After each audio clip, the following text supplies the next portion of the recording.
Hello, everyone, and welcome back to Picardcast. This evening, I'm your host, Rebecca, and I'm joined, as I am every week, by my lovely co-host, Brooke. Welcome back, Brooke. Hi. How are you? Good. Awesome. We should tell everybody that today we're not, it's not like me and you at Chateau Picard or anything. I am at I was gonna say I was at Starfleet headquarters, but actually Neil's closer to that. Yes. Surprise. Spoilers. So I am in space. You're in space. Well, you're somewhere between time and space, I would say. Yes, because I'm at a Doctor Who convention. Yeah, on the West Coast. Timey-wimey. Yep. It's hilarious because Neil and I, spoilers again, are in the same state, but we are almost as far as I am usually away from Rebecca, from Kentucky to New York. It's wild. I know. It's like about maybe 4 hours difference driving. You would think, you would think, oh, I'm in the same state as our guest this evening, Neil. But in California, you could be at opposite ends of the state and not really be in driving distance. So, yeah. California's big. It is. Mm-hmm. So, yeah, Neil's our guest, everybody. Welcome, Neil. Hi, thanks for having me back. Of course. Yeah, You're very knowledgeable about Star Trek. Of course we had you back. No, listen. He's like our number one. You know, he's there, he's reliable, he's full of Star Trek knowledge. That's why we like Neil. So back problems. Yeah. Well, who doesn't have back problems? I know, right? The chair. And in 2 weeks, we'll all be together in Chicago, which is wild for a whole nother thing. But yeah, so this is very exciting. So when we last had Neil on, you were discussing with us Unification Parts 1 and 2, which was great episodes. Now here we are, 4 episodes into Picard. Neil, I would love to know, what do you think of the series so far? Overall, I really like it so far. Once I learned that the first 3 episodes were kind of supposed to be viewed all at once as a pilot-y kind of thing, it made a lot more sense as to why it was set up the way it was. Mm-hmm. Whereas that was the whole intro to the show, was those first 3 episodes, and I like them all individually, but viewed as a trilogy, it works really, really well. It's just a beautiful piece of storytelling. And what's her name, Hanel Culpepper, she did a phenomenal job of really weaving the story and providing enough exposition to get everybody caught up across the board, whether you're a Trek fan or not, just to kind of get everybody onto the same page as to where the universe is at this moment when the show is getting going. Right. Yeah, I agree. I really enjoyed her directing style. I liked her way of flipping back and forth between scenes to make exposition not so heavy and clunky and just to keep you really interested. So yeah, it's true. Those first 3 episodes, definitely like an extended pilot. So here we are now in episode 4, which the showrunners have said will really start the action, will really kind of kick into gear here. And I think that we could all agree, or I don't know if you would agree with me, actually. I spoke too soon. That this episode definitely had more action. Not as much storytelling.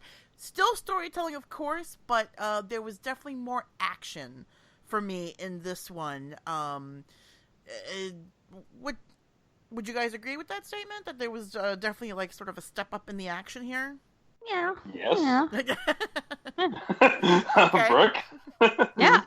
I'm right here. I said yes. Yeah, I mean, I think that there was enough action in the first 3, but this one definitely had more action per minute of screen time, I would say. Mm-hmm. Yeah, I can agree with that for sure.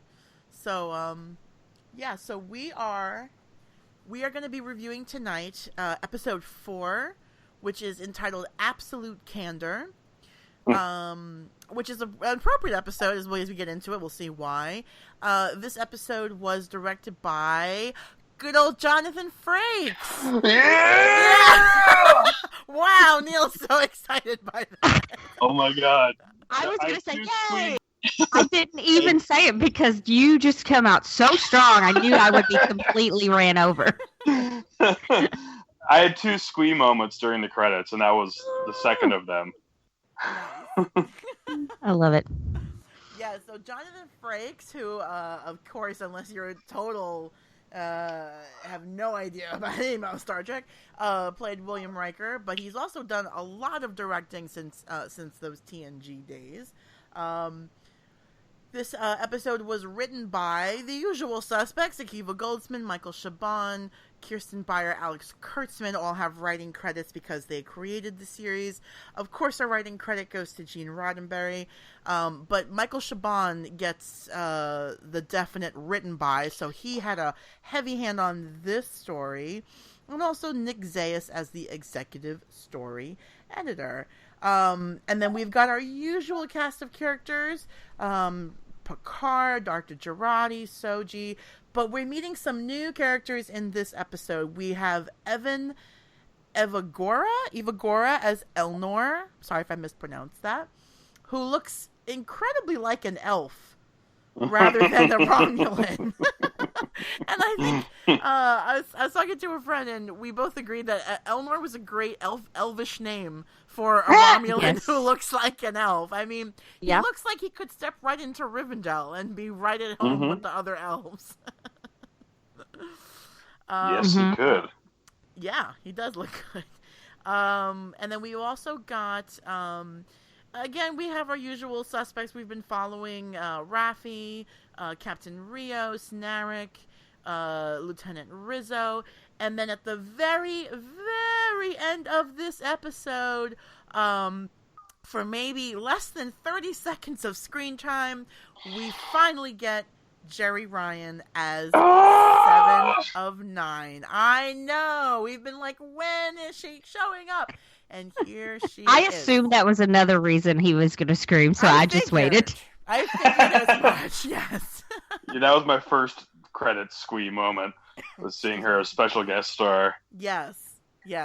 And certainly her introduction to the series is quite dramatic. I enjoyed it. We'll talk about it at the very end of the episode, of course.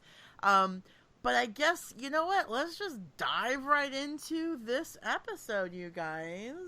So, in the very first scene, we have another flashback. And I have to say, I kind of like that the episodes include these flashbacks. They're not too long for me personally. Like, I don't, if anybody watches Arrow on the CW, they relied heavily on those flashbacks to Oliver's time on the island, and for me it got to be a bit too much. All the flashing back. I feel like 4 episodes in, the flashbacks are short, they're to the point, and they're there to tell us a story, or to give us the needed exposition for this particular episode. Yeah, so it sounds like you're on the same page, Neil. Yeah, and especially this one, where it was the pre-credits scene. I thought that was really well done where it was placed, just to give you a sense of what was happening in the lead up to the attack on Utopia Planitia. And to kind of get a sense of what was happening with the Romulans, which, as a side note, I'm very, very appreciative of, that they're fleshing out the whole Romulan society and delving deeper into those characters, which are some of my favorites in all of Trek. Yeah, it's really interesting here because we're getting a lot of sort of filling in the blanks of the Romulans, to the point that in this episode we're introduced to, I mean, can we call, I mean, I guess they are a religious order. The Qowat Milat? Yeah. The Qowat Milat. Picard calls them nuns. Romulan warrior nuns! Oh my gosh! Who Who knew I needed Romulan warrior nuns in my life? Right? Who knew? I mean, I'll be honest. I kind of always assumed the Romulans didn't really have too much of a religion. They're kind of almost presented as like a communist state. So when you think about like a communist state, there's usually not religion involved. But this episode really shows almost these are like a holy order of these women, and they kind of almost reminded me of like the Kwisatz Haderach, which is not the exact right term, but in Dune.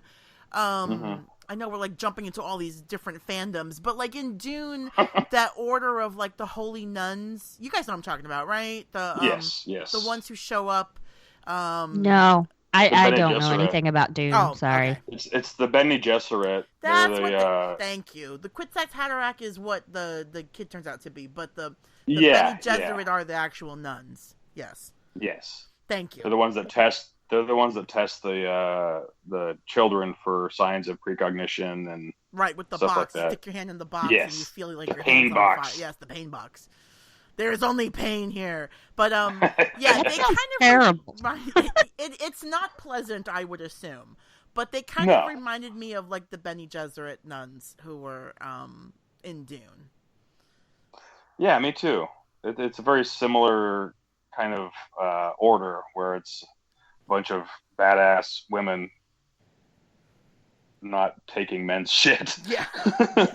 Yeah. So yeah, in this first scene, we do meet. So Picard beams down to this planet called Vashti. It's a Romulan relocation hub. It's 14 years ago, and we will find out it's right before the attack on Utopia Planitia.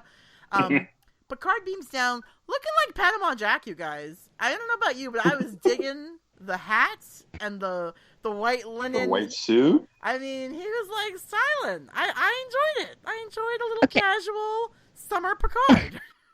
Now, I was thinking he looked like the guy from Indiana Jones. What the heck is his name? Oh, the bad guy? Mm-hmm. Yes. And I just thought that was hilarious. Bella. Yes. That's Yes. him. Yeah. He did a little bit. You're absolutely right. But it's so funny because the second time I watched it, what popped into my head was Panama Jack. Yeah. But it kind of, excuse me, it was kind of like that whole like summer suit kind of a thing, which was adorable. So when he beams down, there's everybody's welcoming him. Like this, as soon as he shows up, everybody kind of flocks to him, and they're like, "Oh my gosh, it's Picard!" And he's kind of trying to calm everybody, like, don't worry, we're here to help you. We meet a little boy who steals a piece of fruit. And the owner calls him Sister Boy, and he says, "Bite me." Yeah. I laughed really hard. I was like, he said, "Bite me." It was adorable. And then, of course, we find out why they call him Sister Boy is because he is being raised by this. He's basically being raised in a nunnery. I mean, or in a convent. Get thee to a nunnery. Get thee to a nunnery. That's what I had in my head was that line from Batman. Get thee to a nunnery. He's being raised in a convent by these nuns. And the order is called the Kowat Malat. And you cannot be a Kowat Malat if you are a boy or a man. So only women can have that title. But he's being raised by these women and trained by them. He's obviously some kind of an orphan kid, doesn't have a family. And we also find out that they practice this thing called the Way of Absolute Candor, which we will find out later on. It's basically there's no filter. They just say whatever they're feeling. And we see it in this episode where the